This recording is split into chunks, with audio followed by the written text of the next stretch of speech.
What's going on? It's Astronaut H, and this is the What More Do You Want Network. Now, in this video, I will be discussing the Los Angeles Clippers now that their season has been ended and their off season has basically began now. Due to losing to the Dallas Mavericks in the first round of the NBA playoffs. For the Mavericks, in my opinion, this season, I don't.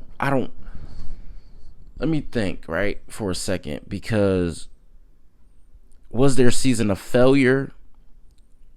Yes, because I believe, right, you assemble a team that has Kawhi Leonard, Paul George, you trade for James Harden. I believe championship aspirations are your number one priority.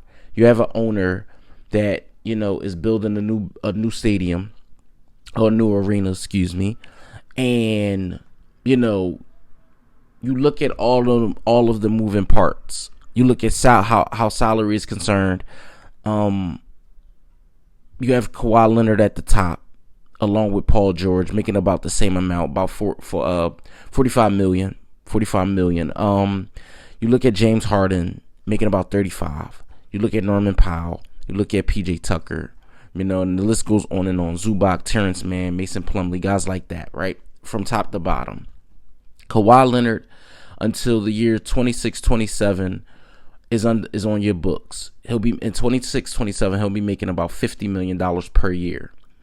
Paul George, who I believe has a player, if I'm not mistaken, he has a player option coming up. I believe he has a player option coming up for next season. At 48 million. Now, that's the biggest question mark if you are the Los Angeles Clippers. Does Paul George take his player option, return to the team, and ultimately, you go to compete with almost the same squad? I'm not sure if, what they will do, what the front office will do with the rest of the roster. But let's talk about the top. Because you look at Paul George, a player who, in my opinion, a lot of teams will be going after. A lot of teams will be considering if he's on the open market. If you are the Los Angeles Clippers, like I said, you're building a new arena. You have to have stars to make the fan base feel like it's warranted for, I'm sure, the amount of money that they're going to be asking for ticket prices, right? Or show that you're competing for championships, because whether you want to believe it or not, LA is still a Lakers city. You look at Kawhi Leonard. Yes, he did play the most regular season games he was able to play this season, but he was not able to produce in the postseason, which is a problem, which has been a problem.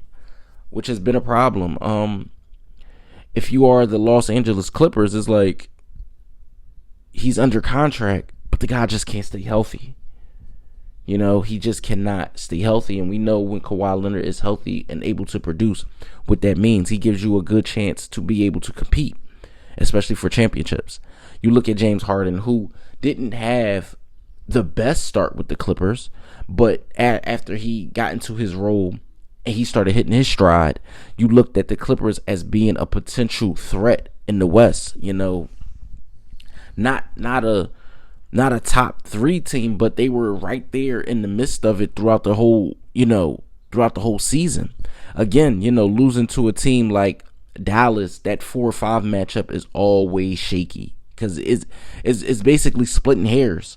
It's basically splitting hairs with those with teams that fall between the 4 and the 5.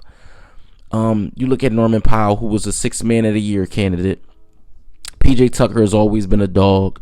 You look at Zubac, who's his offensive his rebounding prowess has always been warranted. You look at Terrence Mann, who's been coming along lately. You look at Russell Westbrook, and I don't know the situation or what's going to happen with Tyronn Lue going forward. I've been hearing rumblings about him swirling with the Lakers and things like that, but who knows? But for me, I feel like the Paul George thing is probably the most important thing for the Clippers going forward. As well as the health of Kawhi Leonard, These guys are not young. These guys are not young. We're not talking about 24, 25, 26-year-olds. We're talking about guys over 30. So if they're going to win and be able to compete for championships, it has to be right now. If you are the Clippers, you do the James Harden deal, bring him along to help bolster whatever you think you have with a George, with a Leonard. Now, if you lose George, how do you how and who do you replace him with? You can't just say, "Oh, I'm a pencil in player such and such," and this thing you think is going to work overnight, because the James Harden thing didn't work overnight. It seemed seamless until it started working, because at first a lot of people had question marks on it. But as I look towards next season for the Los Angeles Clippers, it's going to be a lot of what are they going to do in the open market? Are they going to try to pull the trigger for some trades and things like that? Right now, their team payroll is about $202 million. So, when you look at what they'll be able to do in the off season, who they'll be able to acquire, or maybe, that's yet to be determined. But again, like I said, the Paul George thing is first priority if I'm the Los Angeles Clippers. So let me know what you guys think in the comments down below. Los Angeles Clippers fans, NBA fans, or if this is just your first time tuning into the channel, let me know what you think in the comments down below. Don't forget to like, comment, subscribe, hit that notification bell so you can know anytime a video is being uploaded to this channel. It's Astronaut H. This is the What More Do You Want Network, and I'll catch you guys on the next video.